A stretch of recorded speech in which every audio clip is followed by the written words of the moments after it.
nanti malam di Stadion Gelora Bandung Lautan Api. Persib Bandung akan menjamu Bayangkara FC. Ini di pekan ke-15 di Liga Super Indonesia. Dan seperti dalam video saya sebelumnya, ini harga mati bagi Persib Bandung bermain di depan para boboto yang sangat fanatik. Mereka harus mendapatkan 3 poin. Ya, karena dengan 3 poin semakin dekat untuk bisa membayangi pimpinan klasmen Borneo FC. Apalagi kan kemarin Borneo FC itu tertahan melawan tuan rumah Persebaya 2-2. Nah, ini modal bagus. Jadi tidak terlalu jauh lagi bagi Borneo untuk bisa berlari, karena dengan ketambahan hanya 1 berarti 34 poin bagi Borneo. Ya, kalau Persebaya kan 19 poin. Tapi dengan hanya ketambahan 1, jika dihitung dengan Persib menang nanti malam melawan Bayangkara, jika Persib menang melawan Bayangkara, maka ada 3 poin di sana. Sekarang 28 poin, berarti ada 31 poin yang mereka hanya terpaut dengan 3 poin saja dari Borneo FC. Ini semakin menegangkan tentunya perburuan gelar juara di Liga Super Indonesia, karena melibatkan tim-tim yang kuat, yang tangguh, dengan rivalitas yang sangat tinggi. Borneo, Persija Jakarta, dan juga dengan Persib Bandung. Karena Persija pada besok Senin akan menghadapi Semen Padang, yang berada di peringkat paling bawah klasmen. Namun Persija tidak boleh juga menganggap remeh. Ini pertandingan penting bagi Persija karena mereka butuh 3 poin. Mereka 29 poin, hanya 1 strip di atas Persib Bandung. Jadi kalau Persija menang, Persija ada 32 poin. Jadi semakin rame Itu yang saya bilang tadi antara Borneo, Persib dan Persija. Dengan ancaman tentunya akan datang dari Malut United.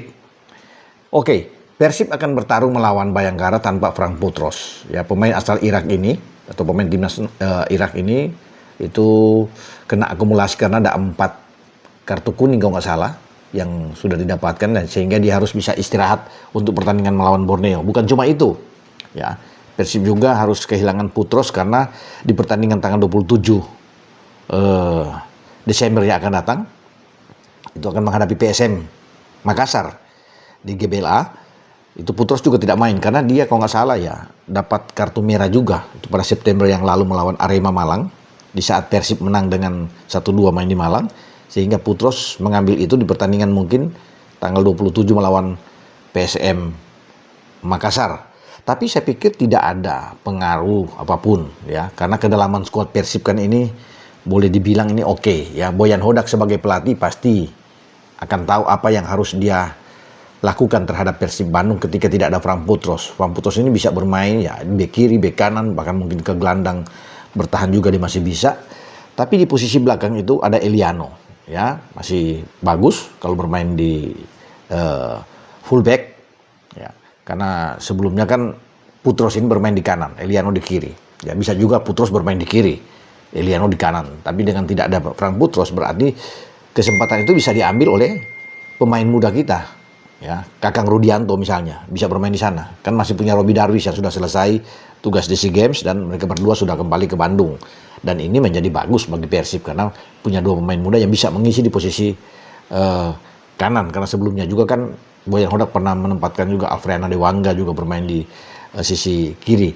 Jadi di belakang itu oke, bermain dengan 3 back atau dengan 4 back, tergantung dari Boyan Hodak yang melihat kebutuhan untuk tim, materi seperti apa yang akan dimainkan melawan Bayangkara dalam pertandingan nantinya menghadapi Bayangkara, karena tidak mudah juga, nggak boleh menganggap enteng karena Bayangkara juga mengincar 3 poin. Mereka ada di posisi ke-7 dan saya rasa mereka punya pertahanan yang bagus dengan hanya 9 gol kebobolan.